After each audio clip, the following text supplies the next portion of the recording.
What's shaking? Hey, I'm Rick Jordan, and today we're going all in. All right, today's an awesome day, and we're just jumping into it because we've been talking a lot before we even hit the record button today. I have Justin Cross on the show, and he's going to crush it with me and talk about some cool stuff with maybe some security, but a lot about just being successful and making it in life. Justin, my man, welcome. What's going on, Rick? Thanks for having me, brother. Dude, it's so good to have you. It's really good to have you. I like telling you the stories. Seriously, like before we hit the record button, you were a little bit of my therapist because there hasn't been many people I've been able to tell that story to, man. That was awesome. It's a funny business sometimes, you know? Yep, it sure is. I'm looking behind you, bro. I mean, audio is our biggest platform on Spotify and Apple, but you know, there's a lot of shorts that we publish that get some good traction. You have, of course, a couple of bottles on your rights. What is that, bourbon that you've got back there? Some kind of whiskey? Another one over here. It's tequila, Wild Common tequila. Oh, man. You have I was just talking with your guy before we came on. This is my favorite tequila brand. If you're into tequila, these guys are phenomenal. Super top shelf, no preservatives, no additives. Oh, nice. They make mezcal, and the reposado's aged in Buffalo Trace barrels. Really good stuff. That's awesome. You know, I just found I've been a Scotch drinker for a long, long time. Yeah, and it's It was actually the drink because I dropped a ton of weight years ago and I needed to find something. After I dropped weight, when I was drinking a glass of wine, like my fingers blew up like sausages. You know, I was like, I need to find a better drink that's classy that I can drink around clients. You know, and Scotch became it. I mean, I just had one. It was a Glenlivet 18. Macallan is by far my favorite, you know. And if they're listening, someone's there. I would love them. I've never done sponsors, but I would entertain that with Macallan. You know, it's just a bucket list item.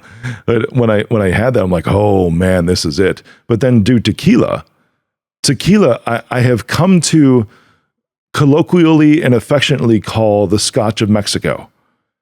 Because it's like got similar qualities as far as the aging goes and how it's distilled. You know, even though some of it might be made in whiskey barrels, you know, or aged in whiskey barrels, but just whether you've got Blancos, Reposados, and Añejos, extra Añejos, it's just the amount of time that it's aged. Just like you've got like a Macallan 12, a Macallan 18, a Macallan 25. Yeah, so it's been really, really good. But to your point, dude, and now we're not even talking about what we're supposed to, but I don't care. This is good information. Tequila. So much of it, I just found out maybe 6 months ago, has a lot of additives. Even what you would consider like top shelf, you know, like $100 bottles has just tons of additives. But that you're saying doesn't. Wild Common? Correct. You know, unfortunately, a lot of the really famous ones that are owned by celebrities or actors, like Casamigos with George Clooney. Yeah. They're not very high quality. You know, they're made in mass production. They add sweeteners to it. One of the things they add a lot of the times is sweeteners because a lot of people don't think that good tequila tastes good. Or at least they never had good tequila. So when you have something that is truly top shelf, you look for 100% agave Blue Weber tequila with no additive. No matter what brand it is, if it says that, it should be good. But these guys are absolutely phenomenal. And that's cool. I know the owners of it. It's good stuff. That's awesome. Here's a plug, everybody. Wild Common Tequila. I'm going to be picking up a bottle or two of that too. That's awesome, brother. And then, of course, you have a flag on the back there too. Who is that representing? This was my father-in-law who passed. He was in World War II, fought every day of World War II, essentially came over from Italy and when he was 15. And then just about 2 years later, 17, went back to go fight against Italy in World War II, was a tail gunner on a B-17. And then when he wasn't flying, he was kicking indoors, fought the whole war, made it. And this was his flag that we had flown on an F-22 fighter jet. Wow. To kind of remember him by. That's incredible, man. And you were in the military too, right? I think we're going to have to hold on one sec. Wow. Sure. Dude, I got like a tickle in my throat. It just came on. You need some tequila. I know. I was thinking I've got Scotch over there too. You've been so patient. Give me just 2 minutes. This is nuts. Sure, go for it. It suddenly was there. I think it's, I just had, I splurged on burgers and a fry today. Yeah. And I think it's a piece of fry. It's just, go get it. All right. One sec.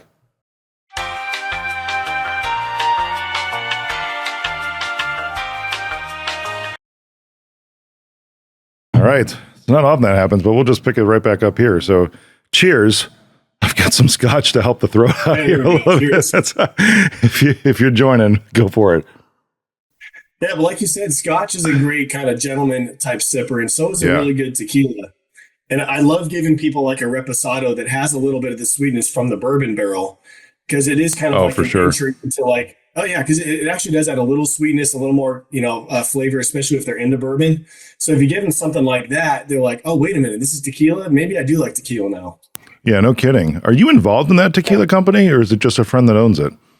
No, just a friend that owns it. I mean, this is my brand, one of my first brands, Earn Your Booze. So I've worked with it. I've worked with so many brands, I can't even tell you all the big brands out there. And I've seen a lot of good and a lot of mediocre and a lot of bad products. Yeah, yeah. So now the only thing that have is going to be something top shelf. Well, that's There's no how it's reason got to to be. drink Yeah, stuff. yeah. And this is good life advice too, man. I mean, it's I think Yeah. I was in it was a Mexican restaurant, but they were giving away the free margaritas and like, here, have one. I'm like, sure, whatever. And I had not had a margarita in many years. And of course, the free ones are always like the lowest of the low when it comes to quality. I Yeah. don't get hungover, man, because I drink, top shelf all the time, and when you say top shelf, tequila's not that expensive for top shelf, Right. for things that don't have a lot of it. You're only talking like 40, $50 for a decent reposado. That's You know, right. I don't know how much the Wild Common is, but it's not, we're not talking, like $200-$300 a bottle. Scotch can get that high for sure. So can some tequilas. But yeah, brother, I mean, you said a nice sipper, right? Scotch and tequila are both nice sippers, and most don't even know that tequila is supposed to be sipped. It is. And if you drink it in a margarita, like, yeah, you're right. Anytime I see like a, hey, $2 or $3 margarita special, no, dude, I don't care if it's free. No, thank you. Because Here comes the most of that headache. is junk. Yeah. Yeah, and that's where people get in trouble usually when they have a drink is it's all the other things that are added to it. It's Yeah. the white sugar syrups, it's the fake flavoring, it's the junk. And after having 4 or 5 of those, like imagine how much of sugar you've had and how much syrup you've had, how much fake lemon flavor you've had. It's No not thanks. good. No So I only thanks. have like if I'm gonna have a margarita, it's got to be fresh all the time. Real juice, real agave nectar, Yeah, real tequila. That's it. for sure, brother. You mentioned your first brand back there, Earn Your Booze. Which I Yeah. love I mean, I just love the phrase of it, but tell me about that, dude. That's pretty awesome. Yeah, well, if you think about it, I was in the Navy. So what do they say that sailors do? They Uh, cuss and drink, yeah, just right? those two. That's Among other it. things, but yeah. But they cuss and drink. So I was in the Navy and I definitely, earned my stripes with, drinking, especially going into port and just the culture of it. Yeah. But I was always adamant about being in great shape. And so I got out of the Navy, and that's really kind of where it hit me. I was, on one hand, working out like crazy all the time. I opened a nutrition store out here in Arizona back in the day. And then I was going to open a brewery. So I had all the brewery buddies and the beer buddies, and I was starting to help them, like, lose the beer gut and feel better when Yeah, you're yeah. around that environment of, brewing and drinking and parties and promotions and all that. And just kind of dawned on me one day, like, man, I could really help a lot more people if we took this seriously. Instead of just helping a handful of buddies here and there, what if we just put this mentality out there that you can enjoy the finer things in life if you earn it? And so Mm. Earn Your Boots launched in 2017, kind of just as a lifestyle brand with t-shirts and events and whatnot. But now with Earn It All, we teach people how to do that. And the answer to earning your booze, I know you didn't ask, but I'll tell you what it is. Dude, I want to know. Yeah. It's not just calories in, calorie out. Sometimes people think it's that. I'm going to go drink a bunch of beer, so I need to go burn it before or after. That's not what it is. Yeah. The answer to how do I earn my booze is, well, you have to earn it all. You have to earn everything in life. And that's your health, your wealth, your mindset, your relationships. Essentially, if your whole life is put together and you're doing well and like you're a good person and you like the way your life is going, of course you can have some drinks and just add to an already awesome life. But a lot of people go the reverse route.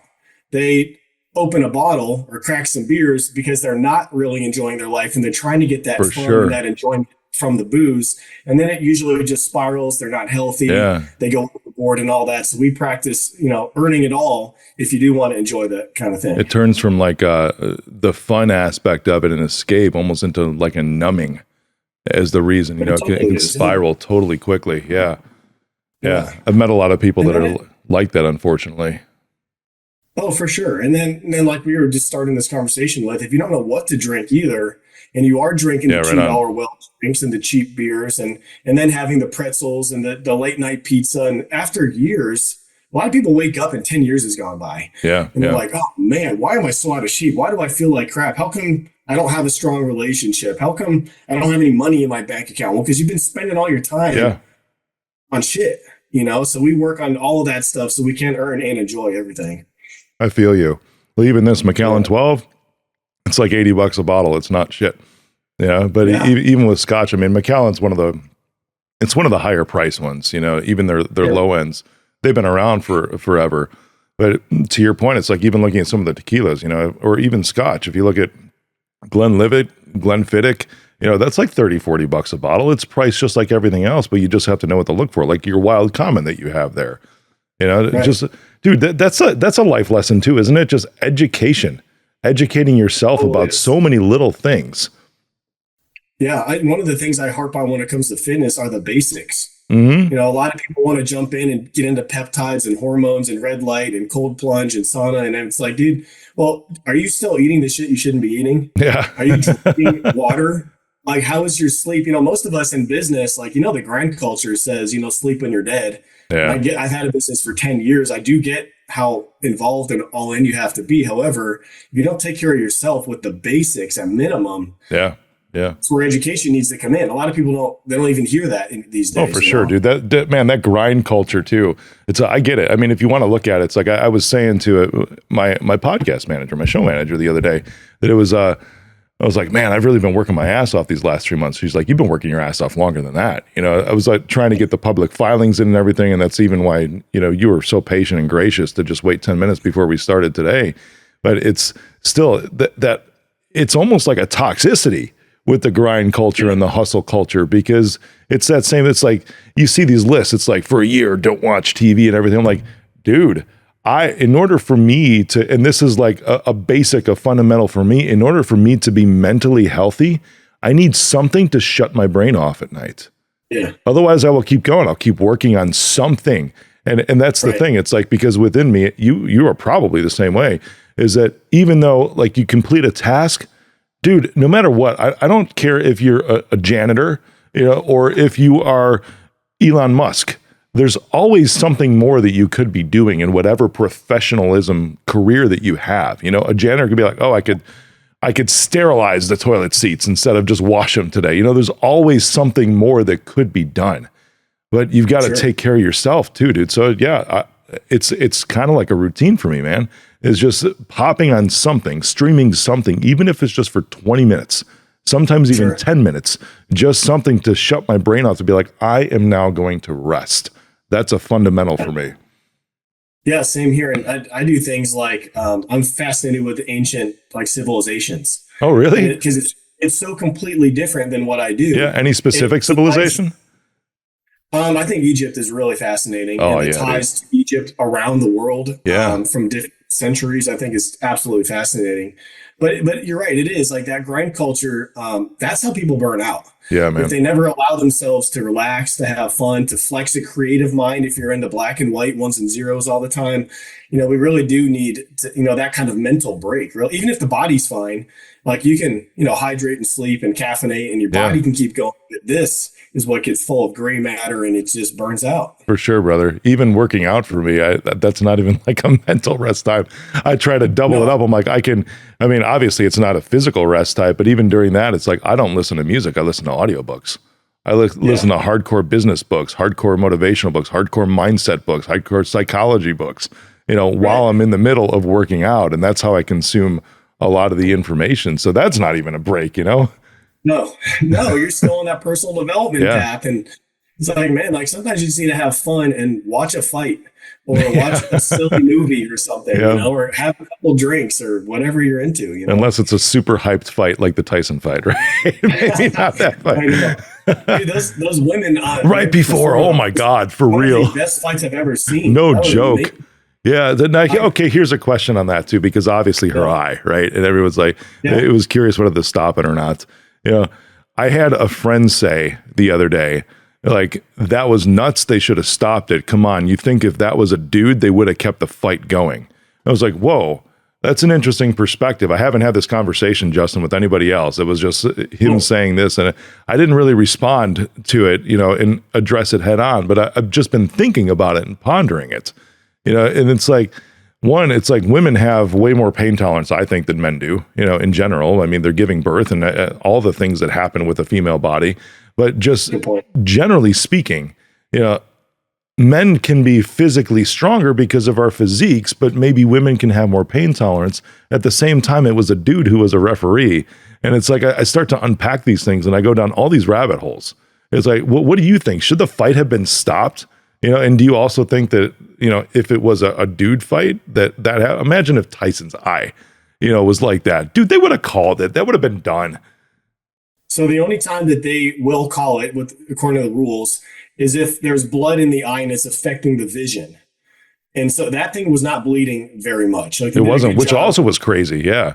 Yeah. So I think that's why, and so that's why they wouldn't call it. Like, even though it looked nasty, and of course, I was kind of like, oh my God, stop getting hit there. The close-ups? Oh, it was nasty. But her vision was good, and the fighter was still there. She was still saying, "Let's go." So if they had called it, it would have been against regulations. And interesting. Yeah. The guys go.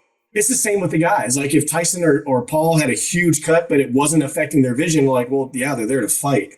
And then if you think about UFC, some of those are incredibly bloody. Yeah. But they only call it if the guy is obviously if he's almost drunk and can't tell what's going on and he can't, defend himself. That's the main issue. Yeah. So if you can't see, it's that you can't defend yourself. And now you're maybe setting yourself up for real injury. That's why they call it. So I think it was the right call not to call it, even though I was wincing watching it. Oh, Lord. Getting hit. It was wild. Those when they were doing those close-ups, man, those zoom-ins with the camera, that was nuts. It was nasty. Yeah, because when I first got cut, it wasn't horrible, but then she got hit. She got punched right there, right on the cut again, then it looked like she had a second eyelid that was kind of hanging down. Right. That was sick. That was sick. But I did think, watching some of the slow-mos and the close-ups and the replays, the girl that did it, I feel like she might have earned a couple more points deducted, because she's known for headbutting, apparently. Oh, she was dirty, man. She kept leaning in and doing it, and that's dirty. That's not boxing. No, it's not at all. But, I'm Irish, and I'm looking at her. I'm like, she's fighting like an Irish person right there. Seriously. Oh, yeah. Because it was just fighting dirty. Yeah, exactly. Yeah. But I mean, her tactics were there. But yeah, I always say at the beginning, I want a good, clean fight. And I'm like, that was not clean. Sure. It was definitely entertaining. Yeah, you got that right. We tuned in to be entertained. Jake and Mike were not entertaining. So those two beforehand was maybe I do like boxing. That was the best. Yeah, no kidding. Especially it was the last 30 seconds, man. They just unleashed in the final round. Oh, Lord. It kind of reminded me of a lightweight UFC fight, or a lot of times the heavyweights, there's a knockout or something, or someone gasses out. Yeah, they were so conditioned and so strong, they just kept going and going and going, and it was amazing. Yeah, I totally think they earned their booze that night. Oh, they probably still do. That's awesome, man. Sure.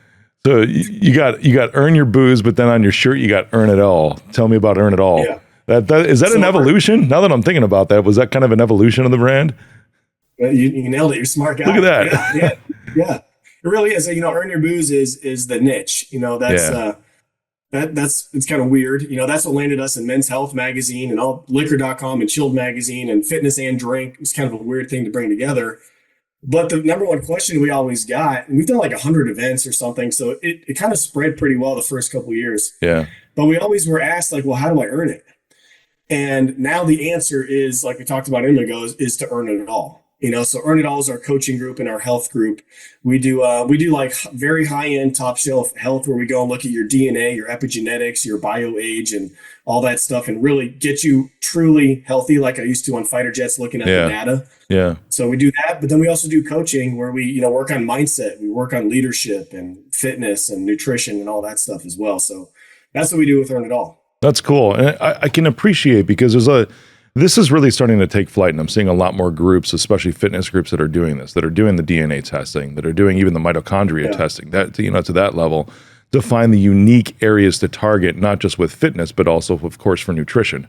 And I'm curious, because I haven't asked this question before for somebody that's in it, is what's maybe one or two of some very common ones that you see? Because you could go down to genetic defects, right?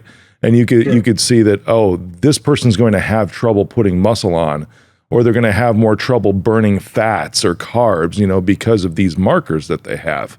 But there's got to be some commonalities that you see across the board, like a broad stroke That's always my belief in a lot of things. It's like if you can find that one thing to show people that you can make progress quickly, they're going to be much more invested in the long-term commitment. For sure. So the most broad stroke is almost everybody needs better sleep. Wow, that's It's simple. very underrated, especially, in the business and grind culture, like we talked about. But people don't realize what happens in deep sleep. It's not just about feeling good the next day or feeling fresh or having energy. Yeah, Our hormone production happens in deep sleep. Our gray matter is scrubbed in our brain when we get into deep sleep. dude, I love If those you go to cells. They're janitor cells of the brain. I've looked those up before. Yeah, it's Yep. amazing. Yeah. Like the body truly repairs in deep sleep. So over time, if you're not getting enough sleep, you're literally breaking your body down. And maybe you're getting a little bit more done in work, but I would just argue maybe be more effective in the time you're awake. Yeah. Maybe look for ways that you're wasting time, and maybe you're not as all in on your awake hours as you think you are. Find some other ways to like be more effective in the 8 to 10, 12 hours that you work, and get a solid 7 to 8 hours of sleep and see what your health does. Because again, the hormones come from sleep. A lot of guys, need hormones, and that would be another broad stroke. Most dudes now, like really starting in their late 20s, which is kind of crazy, but we see the data, Yeah. are very low on testosterone. Well, And that's we run because on of all the shit that's in all the foods these days. Seriously, it's not like it was it's 30, 40 years ago, the no, quality of the foods that we have or the naturalness of no. the food. You're right, and it's even more than the food. But you're absolutely right. It's 100% the food, but it's also the environment. It's the digital environment, the Wi-Fi, Yeah. the cell signals, the blue light screens. It's the lack of hydration, probably too much booze, too much nicotine, and just like people just kind of being on edge all the time, watching the news and just doing stuff that's like not really Yeah. good for them. The body feels that as stress and as cortisol. And all that stuff adds up into our body. And if imagine it like it's like my big water cup here, all that stuff is kind of adding up, and it's kind of easy to spill over.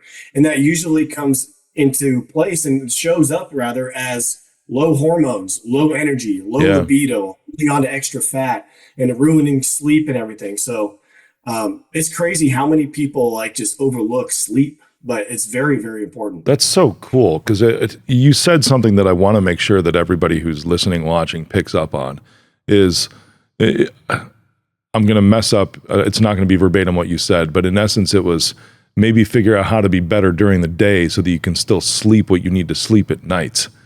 Yeah. And Yes. I mean, entrepreneur, this is back to that stupid toxicity, man, of grind and hustle culture. It's like, well, if I just had more time, it's like, well, what if that's the wrong question that you're asking yourself? What if you were able to ask, well, how could I be more efficient during the day? How could I delegate better so that everything doesn't rest on my shoulders? How do I become more operationally scalable so that I can continue to grow while not having to put in more time and hours, and also still see the exponential growth in the company, because sleep is a priority for me. Right. Yeah, because most people, if they were to like zoom out and look at like a 30,000 foot view of their day Yeah. and how they spend the day, let's say someone's awake from 6 a.m. until 10 p.m., right? They might think they're working that whole time because they're an entrepreneur and everything can be justified as work. But if you really zoom back and you look at how much time you're scrolling on your phone, how much extra time you spend in the bathroom or in the shower, how much time you're not being productive by not making decisions, worthless meetings, saying yes to too many meetings, saying yes to too many things. You might be like, oh, damn, out of a 10-hour workday, you might actually be working 4 or 3. And that's why I'm like, people like, you don't need more time in the day because your day is not optimized yet. Right on, dude. You're hitting the nail on the head with this. We see things eye to eye in so many different ways. When was it? I was thinking the other day about, well, it's gone. Oh, well, we'll keep moving on. Like seriously, just out of my mind there. See, and I did get a good night's sleep last night. Yeah. Well, hey, and one of the other things you can see there is when we do that deep data testing, this is what's been blowing a lot of guys' minds is like I'm 41 years old. My brain is aged at, I think, 46 years old. So what's up with that? Why is my brain aging faster? So that's what we're looking into now. We're trying to slow that down a bit. But you can look at your heart, you can look at your liver, your kidneys, you can look at your muscle skeletal system and see, no matter what age you are, how is your body aging and down to each organ. How are they aging? How are Yeah. they doing? Because, you know, you don't want to be aging fast. I don't want my brain to be 50 if I'm 40. I don't want Yeah. it to be 60 when I'm 50, because that's when we get into dementia, and that's when we get into Alzheimer's and these issues. So when we can get the Huh. data, like the real data, and look at it, now we can actually make real decisions on, okay, what do I need to change with either my epigenetics, which is how my environment is infecting my body, or is there something in my DNA that maybe could be addressed? What's my nutrition? What am I putting in my body and my brain? There's all so many things, but it all comes from data, Yeah. which is, I think, is the coolest thing. I worked in airplanes forever. All we care about is data. There's no emotion. It's just black and white, ones and zeros. Is it broke? Does it work? Dude, binary is the best way to live because there's no challenging it. Yeah, for sure. Yeah, as you can't argue. I love that. As you're talking about this too, it's like the thought that comes in my head because you said maybe there is something that's in your DNA to be addressed. I'm telling you, I bet you can find that most people like, oh, you're going to find the thing. You're going to find the thing, and then I just need a pill, and then everything's solved. Yeah. You know, rather than the putting in the work and the effort of like, oh, wait, I did an episode. One of my favorite episodes I ever did. It was a solo episode on the show. It was called "You're Not That Special." You know, Sure. but that's the point. It's like those rare things that everybody think, oh, that's it for me. You know, or someone's like, oh, you know what? I think I have ADHD. You know, and I'm like, no, you fucking don't. Come on, get the hell out of here. You know, what you have is you have a lack of focus and you don't know your purpose in life. That because you don't know your purpose in life. That's it. Get your life in alignment, and then your focus and your attention is going to be just fine because you're going to be doing the things that you actually care about and are meant to do to begin with. You know, so I don't care who I offend with that, but that's it. You know, does ADHD exist? Sure. Do rare DNA genetic defects or mutations exist that you find? And the answer is, Justin, yes. But rare, right? They're not. Yes. There's not this magic thing to happen. It just takes work and consistency and discipline, dude. And that's. I want to throw you a curveball with that, but you're exactly right. Because most people, what do they actually have? Excuses. Yeah. You know, you hear this a lot from people that are overweight. They're like, "Oh, my mom is fat, my dad was fat. You know, I'm a big bone." You have all these things. Like, you can outwork that. You know, like, yes, you might be set up like that. Like, I'm a hard gainer by my DNA. I stop going to the damn gym and stop eating, I start to lose weight. But I know how to counteract that. I eat more and I work out and I do what I need to do. You know, so most people, especially when it comes to the other side, if they're overweight, oh, I got that from my mom or whatever. It's like, well, sure, you might be predisposed to that, but you're also eating Big Macs every day. Yeah. You know, you're also consuming a half a gallon of Coca-Cola every day. So there's things that can be changed to fight back against that DNA, to your point. Yeah, they're not either. I should say, I was about to say they're not easy things, but they are simple things. But I guess that would be right? They're simple things, but they're not necessarily easy because it's changing wiring in your brain. It's changing patterns. It's changing habits. Which is great because like everyone has the opportunity to rewrite their story. You know, if you've been obese your whole life, you can change that. And you can change that very easily on most, especially like if someone's really overweight, it's pretty easy to drop a lot of weight right off the bat just by lifestyle changes. Oh, dude, yeah. I mean, it's you're eating sugar. So it's like, yep. It is simple. Maybe it's not easy, but it is simple to do. And if you want to do it and you have the will to do it, then it will happen. Especially when you're right. Because I mean, someone wants to describe it to me this way. It's like when you're large, like when you're obese, if you just eat less, you will lose weight. Like that's one of the simplicities of it because it's just simply deficit. That's all that it is. You know, just eat less. To your point, cut out the soda. If you just cut out soda and make one small change, it's like you're going to lose weight. What's another change that you can make? You know, and then you start to build those things. And by the way, they're all really the same. It's all just making good decisions because why would you want that shit anyways? Now, here's coming from somebody who seriously, like from the age of 10 years old, my favorite soda was Mountain Dew. You know, but I haven't had it in eons at this point because that all changed when I dropped weight. I'm like, when you look it up, it's like, holy hell, that's a lot of sugar. You know, when you look up how much is in a can is like 54 grams of sugar in one single can, you know, 12-ounce can. And then I was working in the mall at that, but, you know, I was getting these 44-cent refills on 44-ounce drinks because for the mall employee special. And I was having 3 of those. I'm like, I'm drinking a gallon a day of this. You know, and it was like 500 grams of sugar. And I'm like, that is just the stupidest thing. Now, I didn't know, right? I was 18, I'm 45 now, different scenario. But dude, that's Why is it that tough? Because for guys like me and you, it is binary. When I'm shown the data, there's no arguing with myself or making up the excuses anymore.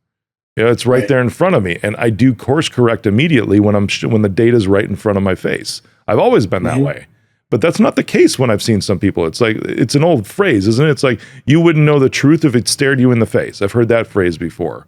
Why is it that way? Why is it that way for some people and then our way for other people? I think a lot of people are just in denial of their own capabilities. They don't believe that they could be that person or that version of themselves that maybe they would like to be. Oh, And that kind of spirals a lot of times. Like, we'll just keep using the obese person. So hopefully if someone's, listening and you do need some, weight to drop, like, we're saying this because we're in your corner. Okay. for sure. We're not bashing that group of people. But a lot of times they know that they don't want to be that heavy. But they're not necessarily sure how to get there. They think it's going to be a lot of sacrifice and a lot of suffering. And it's just kind of like, oh, I'm not even going to even start, or even, I don't know where to start. I don't know. You know what I mean? This is what happens. Yeah. This is dialogue in the head. It's a lot of, I don't know. And it sounds horrible. But this is why I think it's important for everybody to have a coach. Like, I have coaches. I'm a coach for people. Yeah. I think everybody should have someone that they can learn from, even if it's just listening to a podcast where they get information from and then follow that person and maybe go to their event or something. But I think everybody should have a coach, because that's really, I think, the only way to continually level up. Because one of the problems that happens is when somebody does decide, okay, I'm going to lose the weight, they get it off by doing usually a horrible kind of crash diet. They don't do it the right way, air fingers the right way. What happens is it comes back on. It's because they haven't really become that person yet. They just crashed the calories and the diet, but they didn't really install the discipline and the belief in themselves to keep it. So that's one of the main things we do, is work on habits and personal development. Because when you get a little bit of that physical win in the body, what we're really doing by using the body is beating the body up or dropping the weight off, is showing the mind who we really are. Yeah. We're beating the mind into submission. Because if we can get the mind to comply, then we can keep those results and we can stay healthy. Because that's the whole goal. We don't just want to get skinny and then just kind of figure it, not know what to do and then get it back on. We want to become a healthier version of ourselves and then keep it, Yeah, for sure, man. I'm curious on your coaching styles too, because you're talking about shifting the mind, but when you're saying people do, it's almost like they're scared of becoming that person on the other side because they've never been that person. It could be. Yeah. And looking back, it's like, how do I operate there? Because it's almost like that, because they've got you talking them through, if we're just talking fitness as an example, right? They've got you in health talking them through how to get there. But then of course it's the continuation after that. So it's like the first step is the how, and you're doing that. That's fine. You're doing all these things, but when you get there, well, what do I need to do to stay there? Right. And that's why the answer to everything is this. Like, it's everything. It's not just calories. It's not just nutrition. It's leveling up everything at the same time. And like, if you're married and you do lose that weight, even if your spouse says they like, your dad bod or whatever, whatever the thing is like, well, when she sees you getting into better shape and she sees how much more you like yourself, and like, as you're changing, like, they're going to be inspired as well. Yeah. Let's translate that for them right now. How about that? They accept you and love you for who you are. It doesn't mean that they wouldn't prefer you a better way, right? It just means that they accept you and love you for who you are, which is okay. And at the same time, I'm sure they would very much support you getting into better shape. Totally. Yeah, and 100%. And that's why I love your dad bod. So much. What the fuck? Yeah. That's, oh my gosh. You read the studies on that. I have read studies on that too, and I think even Harvard Medical, and when it was looking at the psychology of that, and a lot of that I read around there was more like, oh, well, he's mine. Like, this is what the women were thinking, right? He's mine, and I know that he's not going to be able to go anywhere because he's got the little extra pudge on him, but he's okay, right? That means that other women won't really look at him in a way to be like, oh, I want to get with that. That was some of the stuff that I was reading, so it made the women feel a little more secure in their marriage by having the man have a little more weight on him.